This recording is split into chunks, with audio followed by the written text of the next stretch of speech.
Thina bakwaMalandela okulandela inkomo zamadoda. Ngiyakhuleka sizwe sikaMnguni, ngiyakhuleka sizwe sikaMdali. Ngiyakhuleka abantwana benkosi, ngiyakhuleka abantwana baNkulunkulu. Uyena umfana lona wakwaGumede uVusumuzi. Ngiyazethoba kunina abantu abadala emakhaya, ngiyazethoba nakunina abane wethu nakunina bodade wethu. Ngiyazethoba nakumoya oyingcwele. Namhlanje nake lapha ekhaya kwathi kuThuthi Visho siniphathele uhlelo olusha oluthi vuka ngoni. Sizokhuluma ngesihloko namhlanje na esilula kodwa siqukethe umsoco omkhulu kakhulu ukugcogcoma. Igama lethu ukugcogcoma yalizwa nolimini lakho liyazisho liyakhuluma liyenza. Ukugcogcoma ungahlaliseki, ukugcuma yonke indawo ungahlaliseki ukugcogcoma. Bayazi abantu abadala ekhaya masakhula babesikhuza bethi asike nokugcogcoma sayingane. Ake sibuke kodwa ukuthi ukugcogcoma kuza nayiphi imiphumela. Ukugcogcoma kuza nalemphumela esibona namhlanje yabantwana emgaqweni badla izidakamizwa. Sibona abantwana nasezikoleni bayahlupha. Namhlanje othisha ngisho ezikoleni abasaphephile. Nasemakhaya isimo siyibi abazali abasaphephile. Nasemabandleni imbala sibona imikhuba yonke izinto esasingayitshela ukuthi siyozibona empilweni. Konke lokhu kuqhamuka kuleli igama lethu ukugcogcoma. Uyabona umntwana mayesakhula ekhaya. Kuya ngokuthi umfundisa ini. Yini le omnikeza yona ewukudla komphefumulo. Angilwi neBhayibheli asilwi nezincwadi ezishicelelwe phansi. Thina kodwa kwaNgoni esikholela kukhona thina beNguni ukuthi umntwana uyayalwa, khuliswa ngeziyalo umntwana. Ukhuliswa ngenkokhelo, uyakhokhela umntwana. Ukhuliswa ngemfundiso yasekhaya. Imfundiso yasekhaya iyisisekelo sokukhula komntwana. Uyabona ukukhuluma ngomlando oshicilelwe phansi ufunza ingane saseyincane engakakwazi ngisho ukuhlukanisa okubi nokuhle ikubona kufana. Maliphuma ilanga noma liyoshona noma limile phezulu okhakhayeni ikubona kufana. Ubeke engcupheni ingane yakho ngelinye ilanga ukutshala kulomntwana futhi uyokuvuna. Kubi namhlanje ngoba esikubona kwenziwa abafethu nodade wethu bayagebenga baboshwa amehla namalanga babulala baphezi. Kodwa abazali bayazi ukuthi nabekujuleni kwabo bayimbangela ukuthi namhlanje izwe lika nje. Ngiyaphinda futhi asilwi thina kwaNgoni nokushicelelwe phansi emlandweni. Kepha esikuvuselelayo inhlonipho, esikuvuselelayo imithetho yasekhaya. Uma uweqa intambo yasekhaya noma uweqa isibusiso nemithetho yasekhaya nendlela ekuphilwa ngayo ekhaya. Uma uphumela ngaphandle uya kuthweni uphumaphi. Ubona ingane namhlanje na ithi isineminyaka eyishumi nambili. Ithi yaphuma yona iyojabula lapha ngaphandle izobuya ngesikhathi esithandayo ngoba yona isindala. Nophuzo oluphuzwa namhlanje luyasho ukuthi musu neminyaka emingaka uvumelekile ukuphuma. Mase nawe umuntu omdala uyavuma ekhaya uthi hayi ngoba ubani usemdala vele usekhulile akaphuma ayodlala nezinye ingane ayojabula. Kuyasa ngakusasa siyabuka indaba kuthiwa amantombazana amabili adlwenguliwe abulawa ngesihluku. Umuntu ayibheka lezi ingane ezincane kakhulu. Konke lokho kudala ukuthi ukugcogcoma aqala ekhaya mase kunganakeki. Kuya ngokukhula kumntwana agcine lento isimphila. Uyabona ukukhuza ingane emisindala uyikhuza ngento eyayiqala incane. Usuku usudlala ngesakhe isikhathi. Usuku udlala ngesakhe isikhathi usungazenza umuntu ongaze uhlambele ndawo uyibona kodwa nawe usukwazi ukuthi usudlala ngesikhathi sakho.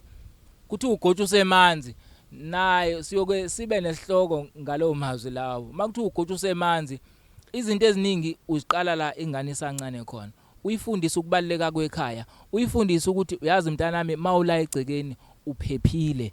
Ayikho into yokwehlela ula ekhaya. Mntanami la ekhaya kunobaba omkhulu kunokhokho, mntanami la ekhaya kunemfuyo, la ekhaya senza kanje. Ngesikhathi esithile siyathandaza, ngesikhathi esithile senza lokho, ngesikhathi esithile senza lokho. Ingane mawuzoyikhulisa kanjalo isaseyincane, ikhula yazi ukuthi impilo esiphila la ekhaya yile. Mntanami siphuma sesikoleni siphuma siyosebenza, siphuma siyokhonza umdali ebandleni elithile. Leyo nto leyo umuyitshala inganeni isaseyincane, ithi noma ikhula iyilento eyiyona. Kodwa mawuvumela ingane yagcogcoma isaseyincane, ngiyakutshela ngeke uzinqande isindala. Izokutshela ithi ma baba ngeke ngizwe ngawe. uyiphilile yakhe impilo nami sengizophila yami. Leli gama elithi ukugcogcoma ubona namhlanje izinto eziningi seziphuma ezendleleni. Siyakubona esasingayitshela ukuthi sizokubona okwenziwa emabandleni, ubugebengu, imkhuba engazi nanokuthi ngizayinika liphi igama. Kungenxa yokuthi uyabona uma ungafundisekanga ingane encane akulula ukuthi ufundiseke mawusumdala. Angilindele ukuthi lesihloko sanamhlanje na umuntu omdala sithatha asiphakamise asidlulisele kwabanye. Kodwa ngikukhulekelayo ukuthi umuntu osasemncane asithathe lesi sihloko sanamhlanje asixoxe nontanga yabo bakhulume ngalento ukubaleka kwekhaya. Ayikho into edlula ikhaya. Ikhaya ngeke uliqhathanise nebandla. Ikhaya ngeke uliqhathanise nendawo zokujabula. Ikhaya ngeke uliqhathanise nomuzi wakamngani wakho. Amkela isimo sasekhaya, ziqhenye ngekhaya. Namhlanje ingane eziningi ubona umuntu ethi esano 13 years athi uyolala kamngane. Akusikhona ukuthi uyothanda ukulala kamngane, uyazinyeza ngekhaya lakhe. Fundisa umntwana ukujabulela lokho akanakho ekhaya. Masidla namhlanje iklabishi, sidla iklabishi namhlanje na asikuthokozeleni sikubonge uNkulunkulu. Namhlanje siyabonga uNkulunkulu lokho siphe khona. Indlu yasekhaya iwudaka, ayimile kahle, umngani wakho bakhe kahle ekhaya. Asikuthokozele ukuthi uNkulunkulu usipha umpheme, kodwa konke lokho kufuna ukuthi uma umzali ufundisa abantwana bakho ukuthi empilweni ubonga lokho okukhona. Awukwazi ukuthi ungahlezi uthandaza njalo kodwa ungakazi ubonge uNkulunkulu ukuthi noma kumjondolo kodwa ngoba uNkulunkulu usifihlile, siyabonga.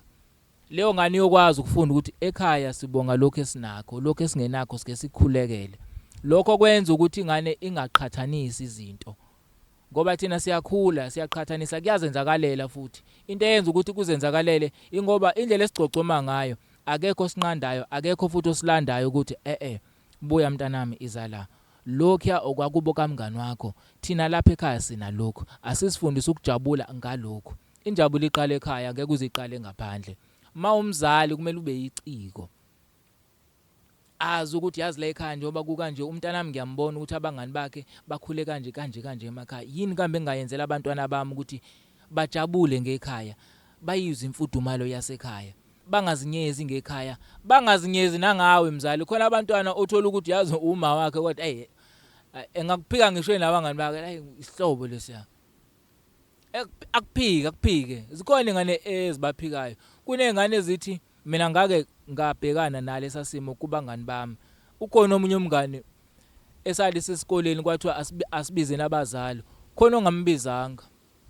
Sasimazi ukuthi lo mama uyaphuza uphila impilo njani, akambizanga. Wayiphuzela futhi lezi iphuze lezi ezisemabhakedeni. Akambizanga. Ezenyeza ngomzali wakhe. Kodwa konke lokho ingane ayinaphutha. Iphutha le kumzali. Uma ungaziqhenyanga ngekini, uma nawe mzali ungaziqhenyanga ngomntwana wakho, waziqhenya nawe ngezinto onazo, ukuze uzokwazi ukufundisa umntwana ukuthi mntwana wami lapha ekhaya sinalokhu, asikhulekele ukuthi uNkulunkulu asikhulise. Ngaleyo ndlela ke uVusumuzi umfana wako uQwabe ngithi nje uNkulunkulu angathi ngasikhumbula nokhokho bethu nobaba omkhulu nabenguni bonke besembathe siyolandela ngokuzayo. Amen.